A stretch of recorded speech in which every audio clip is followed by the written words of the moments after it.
Pax8 Beyond 2026. What an incredible event. Incredible. I believe it's Pax8's finest. Was there in Salt Lake City, and it was run incredibly well. The keynotes were really, really incredible.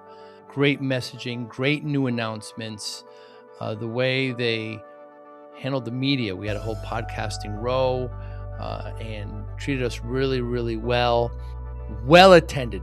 Thousands of MSPs, thousands of attendees that were just, ready to learn, ready to share, ready to be part of this community.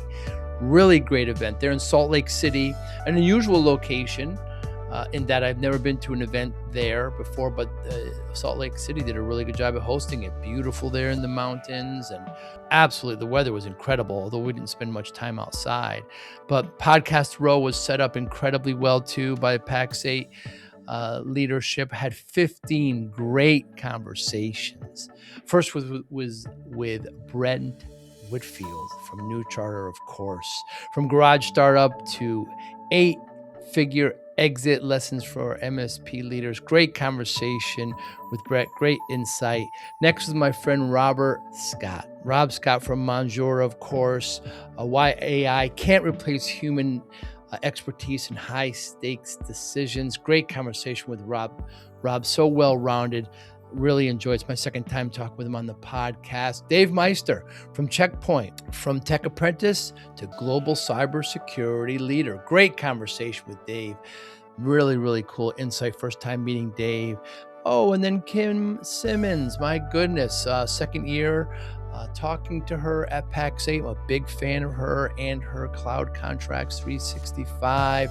How growth mindset and AI are reshaping business success. Wonderful to see Kim. Next, Dan Daniele from CrowdStrike. Had the pleasure of knowing Dan for many years. How AI is changing cybersecurity faster than most businesses realize. Really great conversation with Dan. Always enjoy his time. Ryan Seguin. First time I met Ryan from ScalePad. Really great conversation, really open. Why your best growth opportunity is already in front of you. From Pax8, next was Ola Wodakowicz. Sorry, Ola, if I mispronounced that. From burnout to balance in a hyper-connected world. First time meeting Ola. Really great conversation. Enjoyed it. Gagan Singh, of course, from Blackpoint, CEO there. The AI revolution, opportunity, risk, and the future of humanity. Great talk with Gagan. I've had the pleasure of talking to him before, not on the podcast, but really, really smart, really insightful. Daniel De La Garza from Kipling Secure. Great conversation with Daniel. There, we're doing a lot of work with Kipling. It was a really great conversation. Thank you, Daniel. Next was Jason Myers from Open Text. AI is powerful, but not as smart as you think. Great conversation with Jason. Joe Levy was next from Sophos. Had so much in common with Joe. We're both from the Northeast, and we were doing very similar things with computing in the 90s, and really great insight from Joe. Thank you very much. Luisa Balanuch. I think I mispronounced that, Luisa. But incredible conversation with Lisa. She's doing great thing with offshore and nearshore hiring, helping MSPs do that. FlexPoint is the name of the company. Ryan Walsh from Pax8. My friend Ryan, is the second year we've talked on the podcast. Great insight. The time goes by so quickly. Thank you very much, Ryan. Brian O'Shaughnessy, one of my good friends for 15 years, has an MSP, recently merged with a friend, Rob Bruce, who I also talked to. From startup panic to lasting success. Great talking with Brian, great insight. Jessica Davis. My goodness, Jessica, we've known each other for a little while. Great to have you on the podcast. And last was Rob Bruce, the two leadership partners at SkyTide, from Africa to MSP business. Excellent guest. I thank all of you for taking the time to spend with me there at Beyond. And thank you for watching and for listening. Hi, I'm Joey Pinz, and here's my 45-second introduction. After starting my business in the 90s, I started developing poor habits of eating in my diet because of working way too much. Before you know it, I found myself 340 pounds. The doctor told me if I don't lose the weight, I'm not going to see my daughter graduate. Took the next 7 months, lost 130 pounds. People think there's some secret. Ask me, how'd you lose that weight? Like there's some secret. There is no secret. How'd I lose the weight? Just one word, discipline. I've had other successes in life, and I attribute them all to discipline. Now, I'm not the king of discipline, but I believe that it can help all of us. Friends, colleagues convinced me to start a podcast. The podcast mission? How do we better ourselves and society? I talk to interesting people in health, fitness, sport, wellness, business, technology, science, art, and culture. And I eventually ask them how discipline plays a role in their life. Podcast vision, growth through learning from others. You before 18, before the age of 18, paint a picture. What was Ryan Walsh like? Oh, I love that you asked me this question. Are you serious right now? Yes, I love this question. Yeah. Okay, so grew up in a sports family. My dad was a basketball coach. I have one brother, 3 sisters, 7.5 years between us.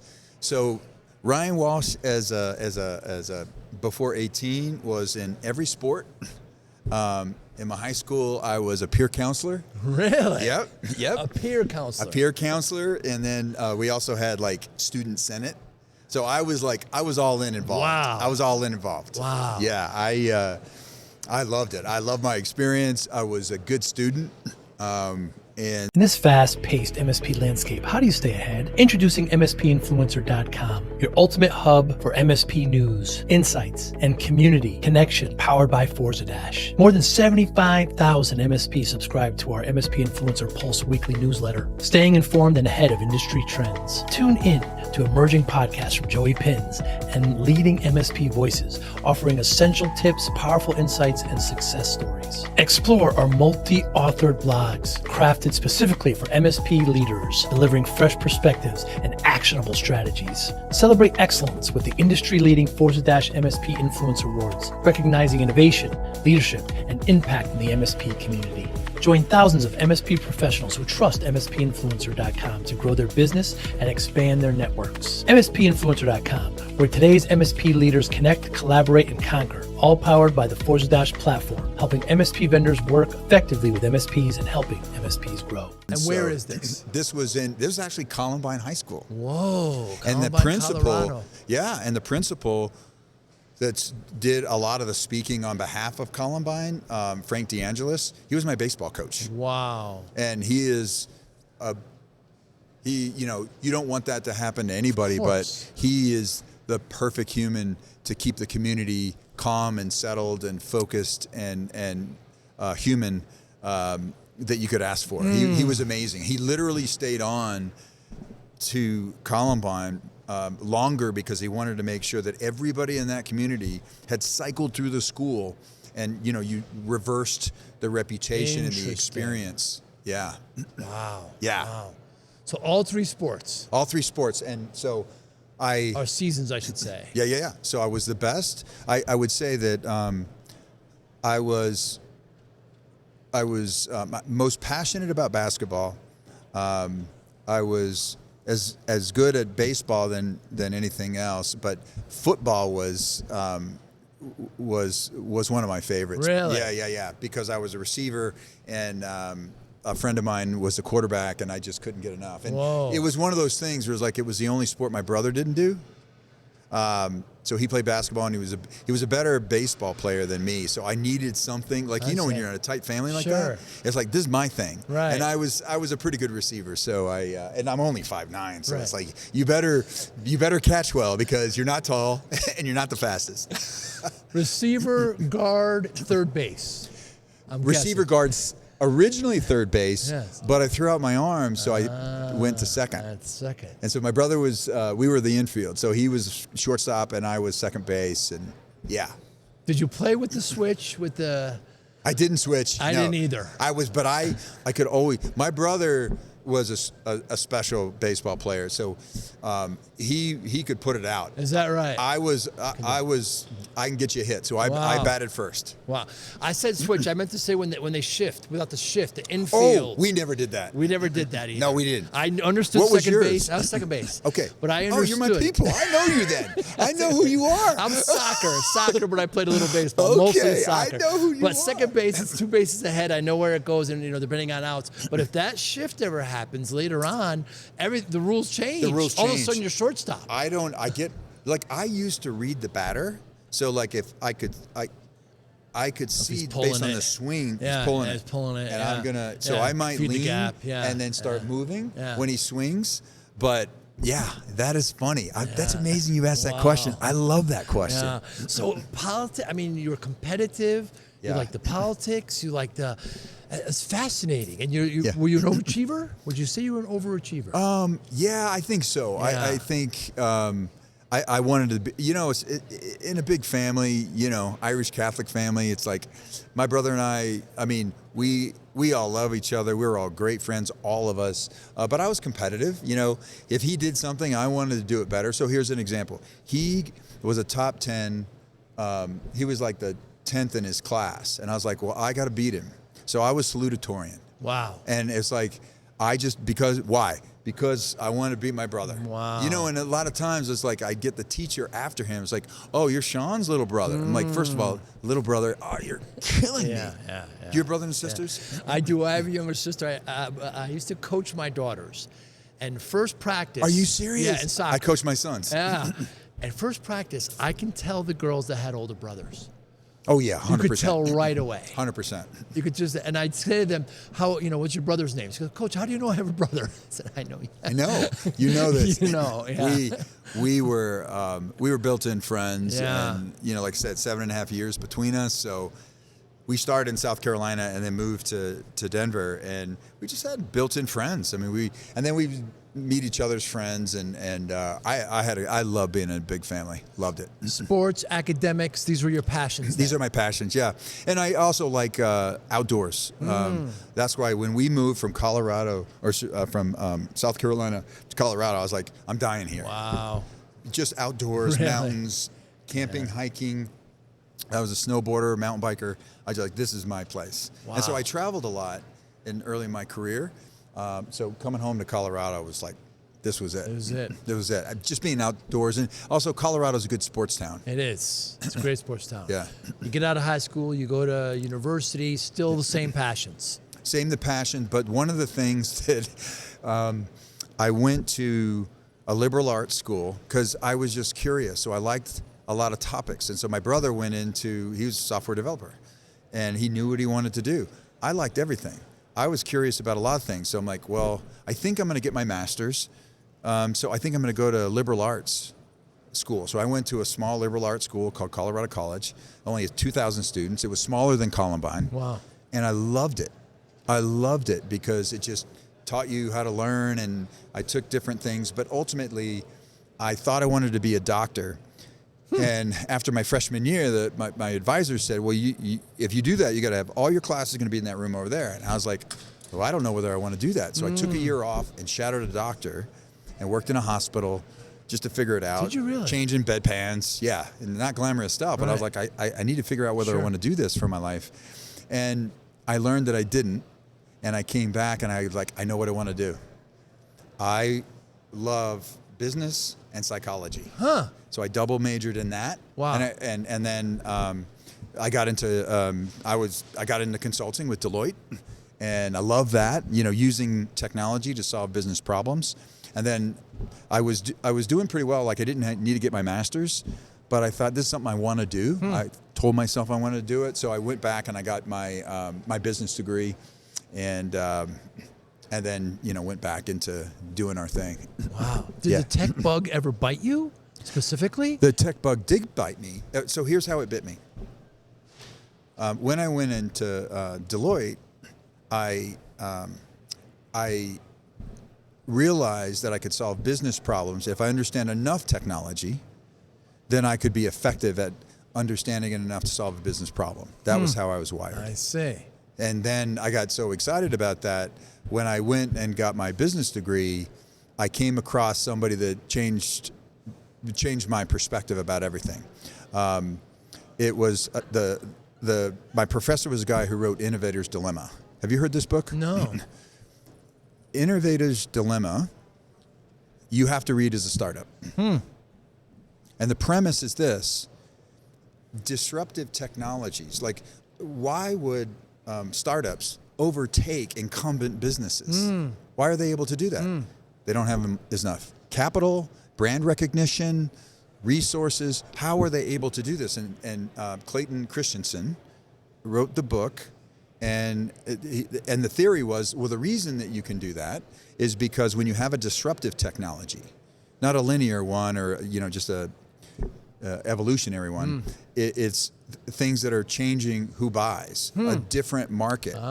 And the startup that has flexibility to learn is the one that can actually get competitive advantage, and then by doing that, the new technology overtakes the old. Wow. And so he studied like disk drives.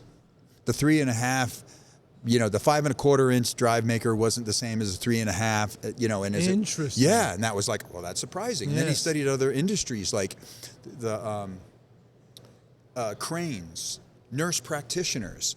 Somebody's like, this thing has a purpose. Dirt movers were big and monstrous, and markets were built on that. And then the need to like have a smaller crane to go up in the mountains, to go into smaller territory came about, and this new market overtook the old one. Wow. So market after market, he said, this can happen if it's disruptive. And so that absolutely applies to Pax8, because when we started with cloud as a disruptive technology, and then we were offering something different than traditional distribution. Right. And then so when people would say like, why do you think you can compete with these guys? They're multi-billion-dollar year companies. Yes. They have more resources than you. Because of that book, I was like, I think I know how this is going to work. We just have to pay attention to who wants cloud services, cloud-based software as a service. And if we're really good at that, then I think we can do okay. And that applied then, and now it's coming back with AI. Sure it's is. just, I feel like we have built up a muscle on this. You can get overtaken by the competitor you don't know, but if you're aware of that, and I am, certainly in this role that I have now, I've been looking at this since we started. Like, who's the competitor I don't know? Who has the same idea as me? How am I different than them? That really mattered to me over time. What if discipline wasn't about punishment, but about unlocking your best self? I spent 2.5 years writing Discipline for Greatness because discipline changed my life. And I know it can change yours too. This isn't theory. Inside, you'll find real, practical steps you can use immediately to focus better, build stronger habits, reduce stress, accomplish your goals, and bring more balance to your life. Whether you're trying to get healthier, improve your career, or simply feel more control, this book gives you the framework. Start today. Grab your copy of Discipline for Greatness at joeypinz.com/book. Thank you. Then you're at MXLogic, and that's where you meet John? Yeah. Tell me about it. John Street. John Street, yeah. It was, and then Scott was there too. Scott Chasen was there. Scott was the CTO, the brains behind the technology that we were using as a born in the cloud email filtering, email security company. My MSP was a proud partner of MXLogic. It was groundbreaking. When we started Pax8, the best way I connected with the audiences when we came out to conferences like this is how many people know MXLogic, and surprising, like half the room. It's amazing, yeah. And so that journey was amazing. It was so enlightening. That's how I got introduced to the power of the channel. I came from it, from Deloitte, and then after business school, I started. A few of us started our own system integrator firm, niche. Just about 6-7 of us. So we kind of did the same thing. Loved that. Bring something new to the market, and also it taught me to learn how to appreciate competitive differentiation. What makes me different from Deloitte? What makes me different from somebody else? And so I've always appreciated that.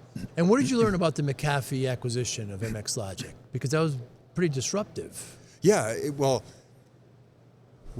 So we went out as MXLogic.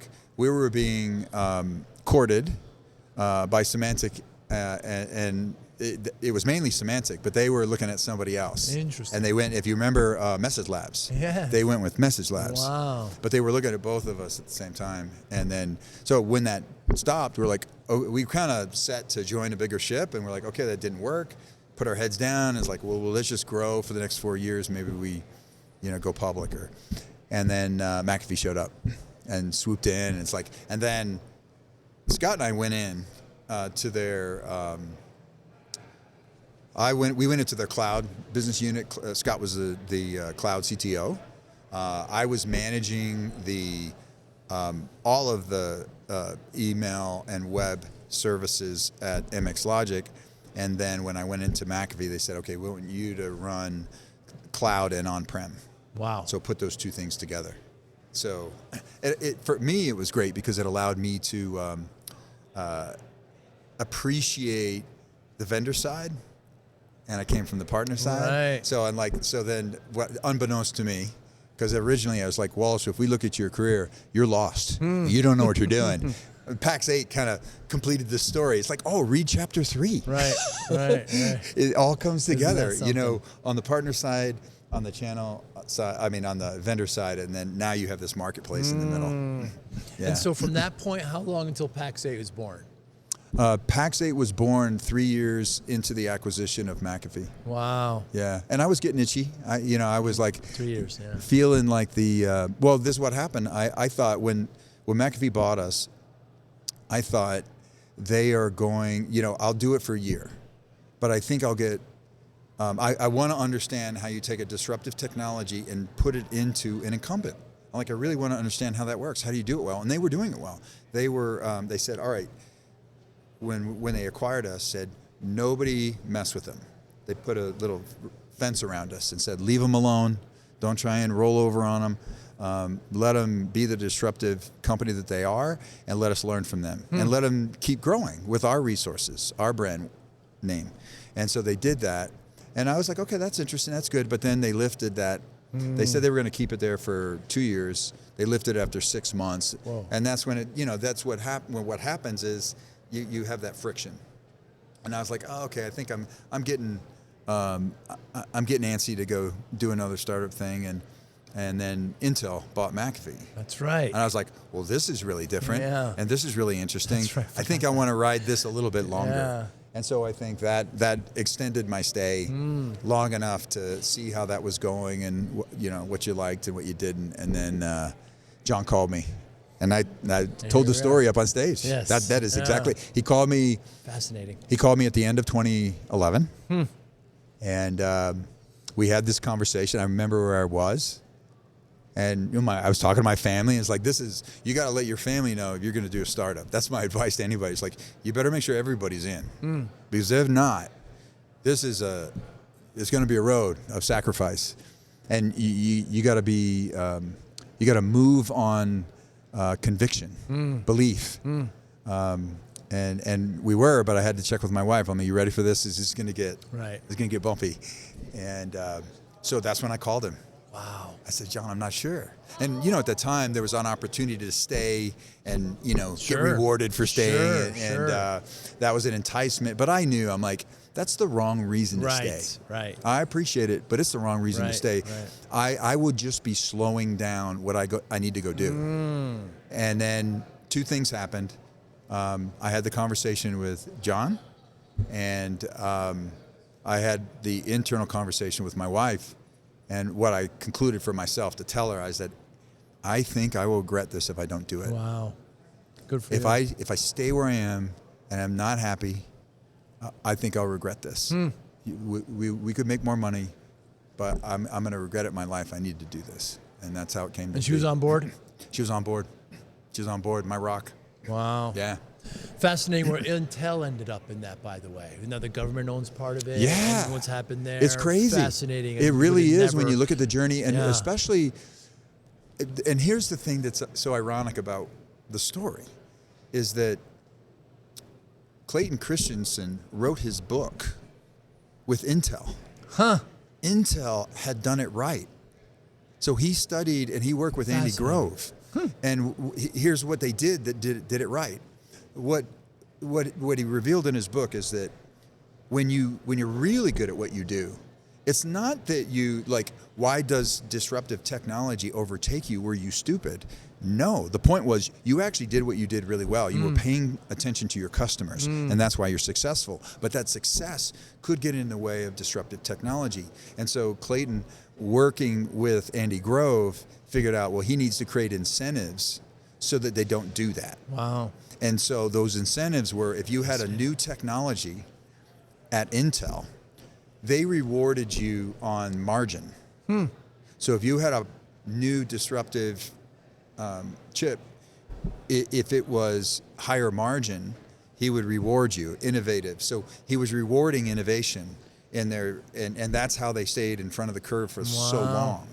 You know, clearly they lost that and now got it back. Yes. But it was, and it's something I never lost sight of. It's like, if you did everything right to own a market like they did, learn from that. Right. You know, learn from, like, how do you, like, it applied to us when we came in. You know, if you look at traditional distribution, they had to hold on to their existing on-prem business, shipping boxes, you know, software. We were free to have no legacy debt, like Nick talked about. Wow. We were free to, you know, we would say we're born in the cloud. So when we think about how we serve this community, it's like, what do you want? You want it fast, you want it convenient, you want the bill to work and to be right. And that informed our vision about what we could do. And then the rest of it, again, I said this on stage, I think the best thing that I learned with our own journey, Pax8, was listening. It was listening, because I can't tell you where the marketplace is now and what we thought. We built something, but it was listening and shaping everything that we did, the enablement program specifically. I mean, you saw an example of that. Yeah. I just had a partner come to me and he's like, I was like, what happened? What'd you think? And he said, I can't believe what Nick gave us for free. I'm like, well, talk to me about that, you know? And he said, well, now I can use this to have a better conversation with my customer. Yeah. You know, and that, for those that didn't hear it, it was like a structure in terms of how do you prioritize work with an agentic capability? And so he came up with a 2x2 matrix looking at human value and system value.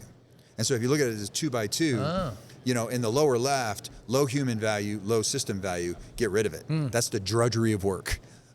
Upper left, high human value, low system value, that's the stuff you're never going to replace.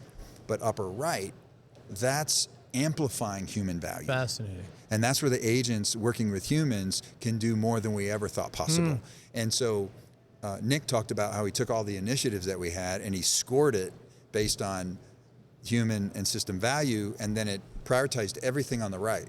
The lower right was high system value, low human value, and that was really automation. Right. So that might not be an agentic solution, but it's just like automate this. And so he showed it up on the screen. It's like, I have, 20 initiatives. Everything that he picked is over on the right side. And he's like, you can't give up the human value, but we want to amplify it. And so it provided a great way to think about, like, how do I prioritize what work I do? So many partners have been asking us, like, well, where would you start first?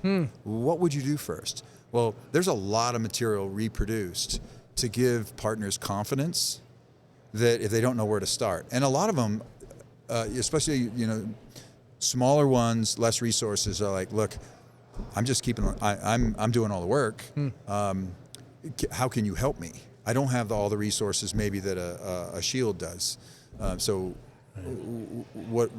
how can you help me? And so we built the programs with everybody in mind. So it's like, do an assessment and we'll figure out where you are and we'll tell you where you can start to get the most out of your day. Joey, my biggest thing that I focus on is, with that strategy and execution from this event, because you can get your mind blown when you listen to Scott. Yes. You're like, wow, I didn't think about this. Yeah. But I tend to, I focus on, well, what do you want me to do on Monday? What do I do on Monday? Because, sometimes you can get paralyzed. Right. And we learned this early in our Pax8 journey. We did this with Azure. we're like, okay, we're gonna create a boot camp. Microsoft sponsoring it with us. We had, I think it was two and a half day session. Brought partners in who wanted to build an Azure practice. Microsoft put the best resources on it, put them in the lab, hands-on stuff, and it was like, this is going great. And we asked all the partners afterwards, and it's like, what'd you think? And they're like, that was great, but we don't know what to do now. And so we built a flight plan, we called it.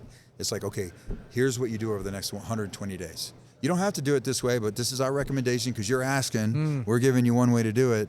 And we learned there's value in that. And that's really, that was the seed of Pax8 Academy, our whole enablement plan. And with what the partner said to us today, it's like, we generate those free resources because what's the benefit? Well, you get unstuck as a partner. You make this journey from managed service provider to managed intelligence. Because a lot of people are like, yeah, that sounds good, but how do I do it? Right. What do I do now? Yeah. I'm not like that person. What do I do? And I was really excited to see Craig Donovan reference the Managed Intelligence Program or Provider Program because I attended the first workshop where they released the material that was in there. And if you think about the stuff that we talked about last year, it's like, here's this agentic inflection point report. This is where everything's going. It was kind of up here, yes, right? And then so that got everybody's attention. And then the next thing we produced was the MIP playbook, the different ways in which you could take advantage of this. So do you want to build agents? Some might say, no, I don't. I just want to sell them and implement them. And so we were right down there, lower elevation. And then based on what we heard from partners, like, I need a little bit more detailed templates. What do I do very specifically? And that's where the MIP program got formed with guys who came from the industry like Chance Weaver, folks from our academy team, Dave Wiseman. And I watched it. I saw it. It was so powerful.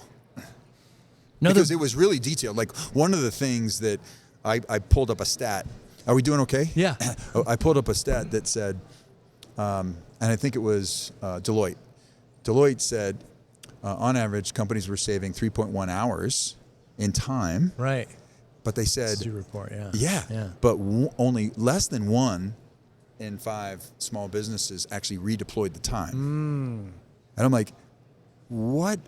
How could that be? Well, the program has this value gap creation calculator. Literally will show you, here's how you calculate where you save the time and what you get when you save it. What do you do with it? So they won't let that happen. Every one of their customers could go through this worksheet and say, okay, I can walk my customer through that and we can stack rank the biggest impact. Now you have to factor in confidence. Like, I think this will grow my revenue. All right, we'll put the confidence level in there, see how it stack ranks. But you're not going to make the mistake of not redeploying that time. You're actually going to put it to use and then go back and measure it. And so everybody that's done it, early adopters, they talk about that. They say, do not build first. Do ROI first. What's your plan first? And so the program has some examples of how you can do that. Ryan, is there a position that you hold that many would disagree with? About anything in particular? Anything. This would be outside this community. If somebody who was AI native, if they, and I look for this to check myself on this, but my opinion is this. If somebody was AI native, went to the small business customer of our partner and said, I can steal your customer because I know the technology better than you do. Let's just say somebody was just, that's all they did.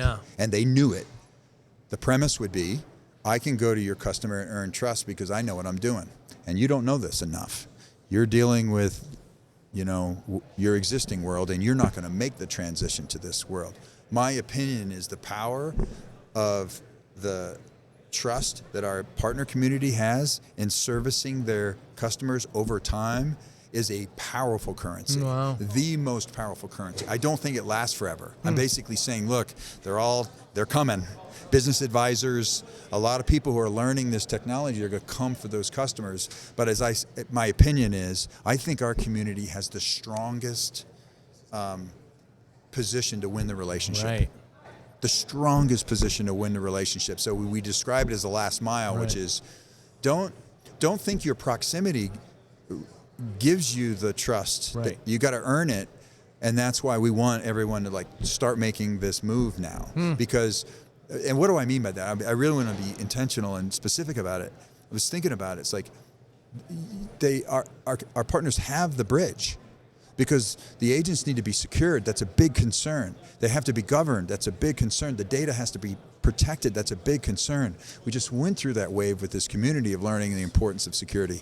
So I think that gives them the preferred position to continue to earn the trust. I actually think if more MSPs learn more about their customers' business, that's a powerful thing to keep the competitors at bay. Yeah.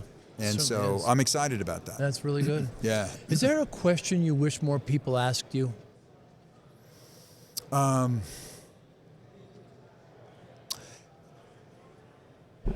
It's forming now. It's forming now. And I have a sense of this. The question that I want, and maybe the answer that I'm looking for. Oh, I'm sorry. That's right. No, everything's fine. Oh, yeah, Everything's dude. fine. No, Did that hurt? Keep going. Don't lose that train. Yeah. Where the question you want to be asked more. Here it is. Yeah. I feel like it's getting lost a little bit. I want somebody to say, what are the human traits that will be irreplaceable? What will be the things that the competencies, the human competencies that I need to preserve the balance between the human and the digital worker? My sentiment is we're not talking about that enough. Because and maybe it's just because of the nature of our community, which we're comfortable with the tech. I want to understand it so I can secure it. I want to understand it so I can govern it. My instinct is I want to hear more about, like, okay, when you added the digital worker, what did you do with the competencies that you're preserving? This is kind of the upper left quadrant. And understanding, like, how did you take what needs to stay human and amplify it with a digital worker? Those are the questions I really want to talk about. Like, what can't you do? Now, Scott gives us an idea of that, and I write that stuff down. It's like, well, judgment, instinct, taste, right? But I actually think that if I'm starting an MSP, I actually want to amplify that I've figured out that balance. I know how that mix works. I know what I'm going to do with a digital worker and how I work with that human balance. I think it's out there, but like a lot of things that we've been talking about, I think there's a lower elevation that we could all benefit from. That's the question I'm asking myself. So I would hope somebody would ask me. Very good. And then follow up with an example. Like, what did you do? How did you take a human competency, your instinct, your judgment, and how did you amplify that in a way that balanced what the agent can do well and what you have to preserve in terms of human in the loop? That's something that I think I'd like to explore a little bit more, because I think that our community, why would I care about that? I think it's taken all this time to earn trust. How do you assure that you continue to earn it? And I just feel like it needs to be, there's a human answer to that I want to talk about more. And I want to understand it better. Yeah. You know what I mean? Like, is there a limit to it? Is there a wrong way to do it? Is there a right way to do it? I think that, just listening to partners and how they're doing it, how we're doing it, I'd like to start. Want to show your love for discipline, inspiration, and the Joey Pinz podcast? Now's your chance. Introducing the brand new Joey Pinz merch store, where style meets discipline. Choose from premium apparel, cozy hoodies, stylish hats, durable bags, and your new favorite coffee mug, all featuring the iconic Joey Pinz logo. Perfect for podcast fans, discipline enthusiasts, or as unique gifts for friends and family. Every purchase supports the Joey Pinz Discipline Conversations podcast, helping us continue to inspire greatness and promote positive change. Visit joeypinz.com/store today and wear your discipline proudly. Joey Pinz merch. Wear it, share it, and live it. Answering that question. Very insightful. So I think I told you my story, Ryan. When I started the MSP back in the 90s, was working way too hard and putting diet and exercise, wasn't playing baseball or soccer anymore, and I'm in front of the doctor, so he tells me I'm at 340 pounds. So I'd gained all this terrible amount of weight. Yeah. If you don't lose this weight, you're not going to see your daughter graduate. Scared the life out of me. She graduated last year, by the way. Oh, congratulations. Are you serious? Yeah, my youngest. Yeah. Oh, that's fantastic. Yeah, very, very cool. And so spent the next 6-7 months, lost about 120 pounds. And, these are lifelong changes. These are not temporary things. You can't look at it as a finishing line. You gotta keep it with you always. So when That's a great perspective. Yeah, that's the way you look at it. Yeah. And when I tell people this, they always say, what's your secret? What did you do? How'd you lose the weight? I said, there's no secret, just discipline. Yeah. Focus, routine, willpower. I call it the discipline spectrum of those elements are in it. How does discipline play a role in your life? Oh, my God. I know you asked me this before, and I love the fact that you did because, one, growing up in a sports family, I understand it from that lens. We talked about sports, but to me, because my dad was a coach, I learned the lessons of life through sport, and I coached. And I had to tell some parents, don't miss this. Look, if your kid's meant to be in the NBA, you're going to know by probably second grade. Right. So don't miss this. And I think discipline, sport is a great place where you learn discipline, delayed gratification. The power of delayed gratification can help somebody maneuver life, effectively. And I think now more than ever, this is something my dad taught me, and I think it's behind the discipline. I think discipline kind of gets lost for me, in purpose. What's your driver? Where does the passion come from? And I learned that from my dad. My dad, he played basketball, got a law degree. You could hear the story. Parents saying, you're not going to make any money over there. You should do this. It's a very, good, secure thing for your family. He editor of the Law Review, gets the job, walks out of the job offer, gets a call from somebody, says, you want to be an assistant basketball coach? He says, yes. Turn down offer, go. Wow. And now, when I was younger, I didn't really think much about it. Now I'm older, and I was like, I can't get over it. It moved me. I'm like, well, wait a minute. Well, why would he do that? Well, because he loved it. Right. It was his move. And so if you think about it, and I can tell you, growing up with an assistant basketball coach's salary at a time when it wasn't an entertainment industry, talk about sacrifice. I mean, I remember living between paychecks. Never forget it. One week we ate cheese toast with tomatoes and oregano every meal for 7 days, 5 kids. And my mom made it fun, and we didn't really notice because we were goofy kids, but sacrifice, discipline. Nobody, he moved to the top of his profession. And where did he coach? He coached, he originally coached, he played for Dean Smith at North Carolina. Then he moved over to South Carolina, coached with Frank McGuire. And then the reason we're in Denver is because he got pulled up to coach with the Nuggets with Larry Brown. And then he became the head coach. Yes, he did. And he brought in Doug Moe. And all those guys, by the way, played together at North Carolina. And then he went on to coach it for the Indiana Pacers, and he was a GM. And so he was one of, 30 people in the world that do what he does. And if somebody is like, boy, that's great. How is that? I was like, well, you don't know the journey that he took. Would you have done that? Right. Would you have gone through and put your family through that? Those are the sacrifices. I have them like, so I relate to your comment because I think it took discipline to be able to go through those years, the early years at Pax8, to come here and feel overwhelmed about what we've all created. But I think it was a calling. That's the thing I tell everybody. Find your calling, but then the discipline becomes easier. Right.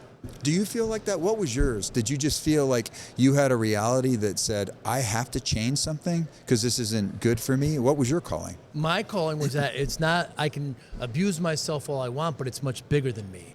Having a child, believing that I had something to do with bringing this beautiful, beautiful little girl into this world changed all perspective. Yeah. And when somebody, a professional, a doctor says that's in jeopardy because of what you're doing, it changed everything. Changed your world, yeah.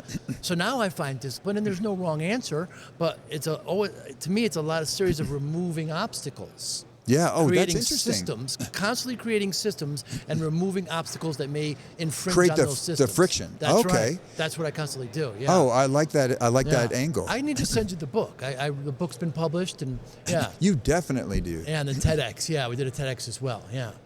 I love that. Yeah, all around discipline. Yeah, and there's no wrong answer. Over 900. I ask every guest that question, and there's never the same answer, and there's no wrong answer. But what's unique about what you're telling me that I would reflect on is, like I relate to removing systems. Constantly making systems. To remove removing obstacles that would infringe on those systems. Because I think that there's a thread into at least a vision for Pax8 that we took that's related to that. And so I want to think about how I apply it to my life, personal life. Yeah. But for Pax8, it was like remove friction was a powerful thing. Now, I wasn't thinking about it in the context of discipline. That's a really interesting. Can I ask you where you got that insight? From guests.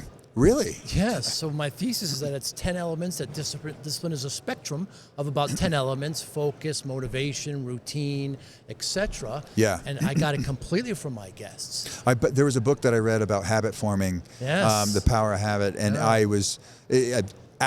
there's a system that worked for me, and just working out, cue, reward, turn Simple. this in, and then Formula. just where I don't think about it anymore, Right. and there's power in that. So that's great. Great pleasure talking to you, my friend. Joey, I was so looking forward to this. We need to do it more often. I know. This is the thing. I was like, every time if I go somewhere and I see you, I always remember our interview. I was like, I need to connect with Joey. Really appreciate it. This is great, man. I really appreciate it. Thank you so much. Thank you. I appreciate it. Thank you for listening and or viewing Joey Pinz Discipline Conversations. Please share this episode with one or two of your friends who you think may benefit from the episode. Our website, www.joeypinz.com. There you'll find lots of resources, and you could join our mailing list. Please follow us on all our social media, Instagram, Twitter, and Facebook. Podcast information, the video version of our podcast is on YouTube. Please subscribe. Audio is on all major podcasting platforms. Please follow them. And if you like it, please consider giving 5-star rating. Would really appreciate that. Thank you again for listening or watching Joey Pinz Discipline Conversations.